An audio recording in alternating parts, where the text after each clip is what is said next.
ವಿವೇಕಾನಂದರನ ಹಿಂದೂ ಪುನರುತ್ಥಾನದ ಆಧುನಿಕ ಸ್ವಾಮೀಜಿ ಎಂಬ ನೆಲೆಯಲ್ಲಿ ಬಿಂಬಿಸ್ತಾರೆಯೇ ವಿನಃ ಅವರ ವೈಚಾರಿಕ ಪ್ರಜಾಸತ್ತಾತ್ಮಕ ಜಾತ್ಯತೀತ ವಿಚಾರಗಳ ಪ್ರತಿಪಾದನೆ ನಡೆಯುತ್ತಿಲ್ಲ ಎಂದು ನಿವೃತ್ತ ಪ್ರಾಧ್ಯಾಪಕರಾದ ಪ್ರೊಫೆಸರ್ ಪಟ್ಟಾಭಿರಾಮ ಸೋಮಯಾಜಿಯವರು ಅಭಿಪ್ರಾಯಪಟ್ಟರು.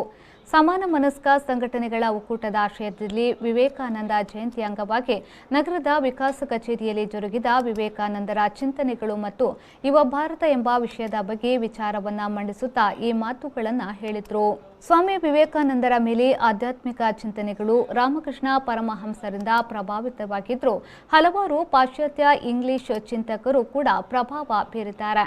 ಪುರೋಹಿತಶಾಹಿ ವ್ಯವಸ್ಥೆ, ಜಾತಿ ಪದ್ಧತಿಯ ಬಗ್ಗೆ ಜೀವನದುದ್ದಕ್ಕೂ ಸಂಘರ್ಷ ನಡೆಸಿದ ವಿವೇಕಾನಂದರು ಮೂಢನಂಬಿಕೆ, ಕೋಮುವಾದದ ವಿರುದ್ಧ ಸಹೋದರತ್ವ, ಶಾಂತಿ, ಸಾಮರಸ್ಯಗಳನ್ನು ಪ್ರತಿಪಾದಿಸುತ್ತಿದ್ದರು ಎಂದು ಅವರು ಹೇಳಿದರು. ಎಲ್ಲರಿಗೂ ಅವರವರ ಅಭಿಪ್ರಾಯಗಳನ್ನು ಹೇಳೋದ್ರಲ್ಲಿ ಇವತ್ತು ಎಷ್ಟು ತರಾತುರಿ ಇದೆ ಅಂತಂದರೆ, ನೀವಿಲ್ಲಿ ಮಾಡುವಷ್ಟೊತ್ತಿಗೆ ಇಡೀ ಜಗತ್ತಿನಾದ್ಯಂತ ಅದಕ್ಕೆ ಪ್ರತಿಕ್ರಿಯೆಗಳು ಬರ್ತದೆ. ಜನರೆಲ್ಲ ತಮ್ಮ ತಮ್ಮ ಅಭಿಪ್ರಾಯಗಳನ್ನು ಅಸ್ತ್ರಗಳನ್ನು ಹಿಡ್ಕೊಂಡು ಕಾದು ಕೂತಿರ್ತಾರೆ. ಅಂಥ ಸಂದರ್ಭದಲ್ಲಿ ನಾವು ಸುಮ್ಮನೆ ಇರೋದಿಲ್ಲ. ಯಾವ ಕಾಲದಲ್ಲೂ ಸುಮ್ಮನೆ ಇರೋದು ಸರಿಯಾದ, ಮಾತಾಡಬೇಕಾದ ಸಂದರ್ಭದಲ್ಲಿ ಮಾತಾಡದೇ ಇರೋದು ಒಳ್ಳೆಯದಲ್ಲ. ಇಂಥ ಸಂದರ್ಭದಲ್ಲಂತೂ ಈ ಮಾತಿನ ಭಂಡಾರಣ್ಯದಲ್ಲಿ ನಮ್ಮ ಮಾತನ್ನು ನಾವು ದಾಖಲಿಸಬೇಕಂತ ಬಹಳ ಮುಖ್ಯ.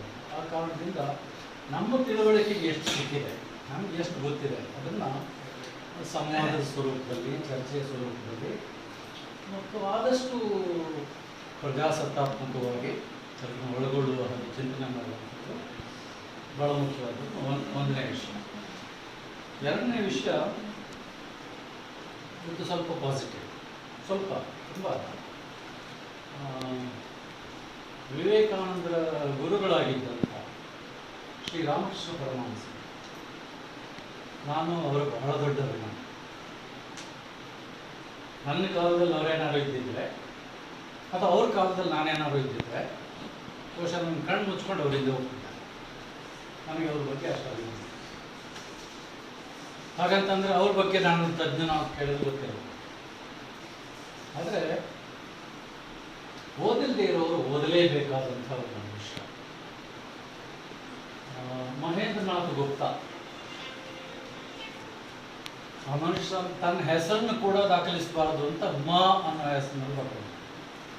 ಅದು ರಾಮಕೃಷ್ಣ ಪರಮಹಂಸರ ಹೆಂಡತಿ ಶಾರದಾದೇವಿಯ ಒತ್ತಾಯಕ್ಕೆ ಮ ಅನ್ನೋ ಹೆಸರನ್ನು ಇಟ್ಟು ಆ ಪುಸ್ತಕ ಪ್ರಿಂಟ್ ಮಾಡಿ 2 ವಾಲ್ಯೂಮ್ ಇದೆ. ರಾಮಕೃಷ್ಣ ವಚನಾಮೃತ, ಕನ್ನಡದಲ್ಲಿ ರಾಮಕೃಷ್ಣ ವಚನ ವೇದ. ಈ ವೇಳೆ ಸಭೆಯ ಅಧ್ಯಕ್ಷತೆಯನ್ನು ಡಿವೈಎಫ್ಐ ರಾಜ್ಯಾಧ್ಯಕ್ಷರಾದ ಮುನೀರ್ ಕಾಟಿಪಳ್ಳ ವಹಿಸಿದ್ರು. ಪ್ರಗತಿಪರ ಚಿಂತಕರಾದ ಡಾಕ್ಟರ್ ಕೃಷ್ಣಪ್ಪ ಕೊಂಚಾಡಿ, ಕಾರ್ಮಿಕ ಮುಖಂಡರಾದ ಸುನಿಲ್ ಕುಮಾರ್ ಬಜಾಲ್, ವಿದ್ಯಾರ್ಥಿ ಯುವಜನ, ಮಹಿಳಾ, ದಲಿತ, ಕಾರ್ಮಿಕ, ರೈತ ಸಂಘಟನೆಗಳ ಮುಖಂಡರು ಸೇರಿದಂತೆ ಅನೇಕ ಪ್ರಗತಿಪರ ಚಿಂತಕರು, ಸಾಮಾಜಿಕ ಹೋರಾಟಗಾರರು, ಬುದ್ಧಿಜೀವಿಗಳು ಭಾಗವಹಿಸಿದ್ರು.